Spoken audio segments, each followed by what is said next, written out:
Okay. Uh, Already I can tell you that overtime is incoming. Welcome to Top 5 Tuesday. It is 80s consoles today. Now, the amount of 80s consoles I have personally played, slim. However, I think I can pull together a bit of a top 5 here. So, let's have already I'm thinking of 70s consoles. That's not a good start. I know what's going at my number 1. I'm pretty confident in what my number 1 is going to be. I don't think that's going to change anytime soon. I think I'm going to say number 5, Super Cassette Vision.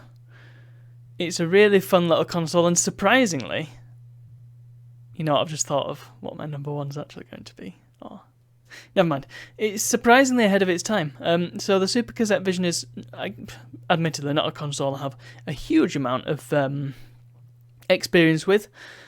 The cable that came with mine did not work, and I've not been able to source a replacement as yet. But from what I've seen of it, and from the games, I think I may have played a game in emulation at one point, and it's a remarkably good console for its time. And it could well have been a competitor to the NES had it been marketed better, I feel.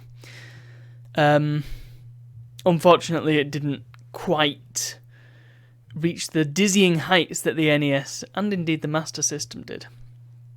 So, it didn't live up to its full potential, perhaps. But nevertheless, a very nice console. Number 4...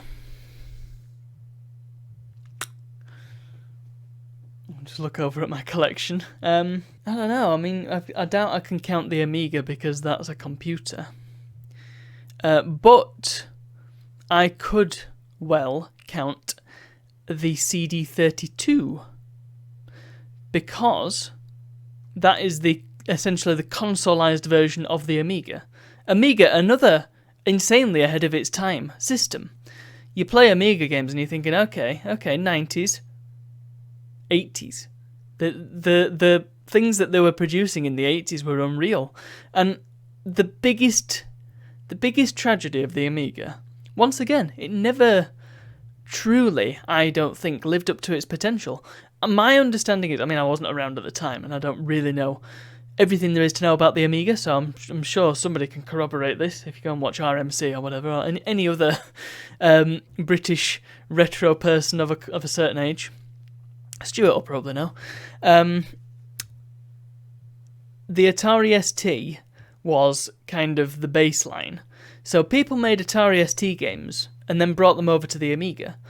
Now the Amiga was like tons more powerful than the ST, and it had all these fantastic custom chips inside, the Paula and the Fat Agnes and all that could do amazing things. But nobody really knew how to do anything with it. It's a similar case with the PlayStation 3, in fact. That console was insanely ahead of its time, but nobody really knew how to harness its full potential. My understanding is the Amiga is practically the same story. And the CD32 is a similar kettle of fish, because it's the consoleized Amiga, Amiga 1200, I believe. The 1200 being like the model of Amiga if you're trying to collect for it. Either that or the 500. And again, because it was the Amiga and because it was a computer first and foremost, and so nobody really knew exactly what to do with it. But the hardware inside it makes this an incredibly good 80s console. Totally counts, right? Number 3, the Game Boy. 80s. Oh yeah, 89. Only just in the 80s. What a revolution the Game Boy was.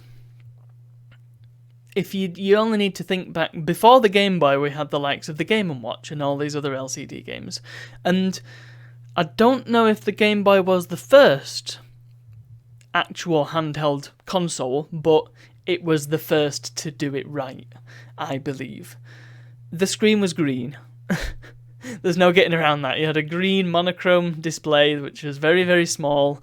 You can't see a darn thing on it. It's not backlit. And it's very, very, very blurry.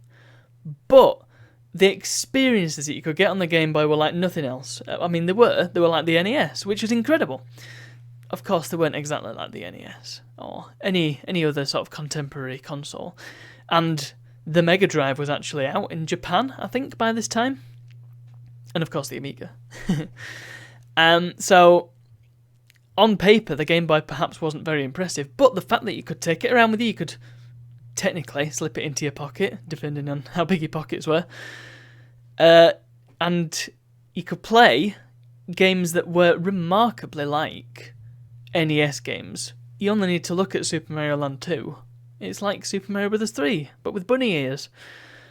Yeah, just an incredible feat, I think. And one that paved the way for my absolute favourite handheld of all time, the Game Boy Advance. Number 2, it's the PC Engine. Another one that was stupidly ahead of its time. You played PC Engine games and you're thinking, okay, these are 16-bit. Nah, that console was 8-bit all the way. Just it happened to be a really, really good 8-bit. I think the issue with the PC Engine is that, well, again, I have not really explored its library to the extent that I would have liked to. And I do intend one day on getting a, what are they called, Turbo Everdrive, the new ones that can that support CD games. Very, very cool. But they're so expensive. But anyway, PC Engine, the games that I have played on it have been magnificent. Best home version of Galaga 88. Well, unless you count the X68000 version, but I think that was out of everybody's reach at the time. So, best home version of Galaga 88. Insanely good. Almost arcade perfect. Brilliant version of Outrun. Outrun! Better than the Mega Drive version, I would have said. Yeah, that's a big claim, huh? Flipping great version of Outrun. And, you know, the likes of it, Alien Crush. It's not a great pinball game, but look at it. Just you need to look at it when put next to any other pinball game from the same period. I think it was 88 or 87 or somewhere around then. Might have been earlier than that.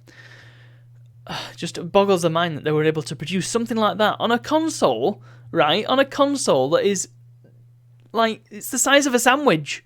It's so teeny. And it takes these little plastic cards that don't even look like a game, and you get your mind blown as soon as you plop it in. You play with the little square controller that's like the NES controller but much comfier, and has built-in turbo. And of course the CD add-on, which brought us greats like Castlevania Rondo of Blood, a game which is so hard I can't even get past the second level. But it's amazing. It's amazing for the time. But, of course, you saw it coming. My number 1 is... It's got to be the Dendy. I mean, the Dendy is just... It was a revolutionary console, and any retro gaming circle worth its salt will tell you exactly how great the Dendy... You know, I'm kidding. It's the Famicom, the NES, whatever you want to call it, the Dendy, if you're from Russia. Or the... Super Comboy, I think it was called somewhere, maybe Korea or something like that. Oh, what a console. Not really ahead of its time, in fact, very much of its time. But the leap forward in quality of game that the NES brought was just astounding. You play Atari VCS games, and, you know, they're fine. A lot of them play remarkably well even today. Well, maybe not to the youth of today who are used to 3D smooth games, but I'm the youth of today. I'm used to 3D smooth games and can play an Atari 2600 game. It's fine, depending on the game, of course. I think I tried Adventure, and yeah, I think I need to spend a bit more time with that one. But the likes of, you know, Worm War 1 and the Atari version of Space Invaders even, very acceptable. Pitfall as well. Great game. But you put Pitfall next to flipping Super Mario Brothers, no contest, is it? You put Space Invaders next to, I don't know, the NES version of Galaga, it's no contest, it's almost arcade perfect. You put the Coleco version of Donkey Kong next to the NES version of Donkey Kong. Yeah, the NES is just blowing everything else out of the water. It was of its time, but that had the advantage that everybody knew what to do with it. Everybody knew where they stood with it.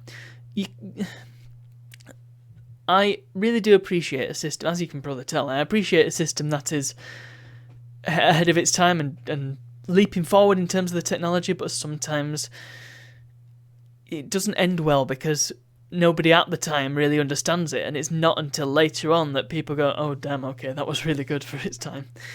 But that's no good after it's passed, is it? So the NES had a unique position where, well, not really unique, because the Master System, and there were probably others as well, I can't think of any. It was well marketed. It was, it had a good spread. The States flipping loved it, didn't they? I don't think it had massive adoption over here. We were all into our computers, our Amigas. But the fact that everybody kind of knew what an NES was, to the extent that it was like, oh, you've got a Nintendo, and Nintendo had to put out press releases saying, stop calling it a Nintendo, it's an NES. It had the mindshare, and it had a library of games that is still widely celebrated and widely playable. Super Mario Brothers, the first one, you can still play it. It's you could even pass it off as being made in 2013 or something. You know, the likes of Shovel Knight come out, and you probably won't be surprised. Yeah, the NES I feel like it was the start of gaming really becoming a thing. The Atari and, you know, the Fairchild and the Magnavox, they were video games, and they were fun, and they feel a bit quaint when you put them next to anything that came after. And the NES is really where gaming properly started to get a foothold and started to become an actual enjoyable thing that you wanted to do. NES is perhaps where gaming became a valid hobby, in fact. Anyway, that's my top 5 80s consoles. I haven't played all the 80s consoles. Maybe I can revisit this. But that's all for now. So, I don't have anything else to announce, so I'm just going to... You know what, I'm not even going to announce things here, because that's not the point of the vlog. I'm just going to say thank you for watching, and I'll see you all tomorrow.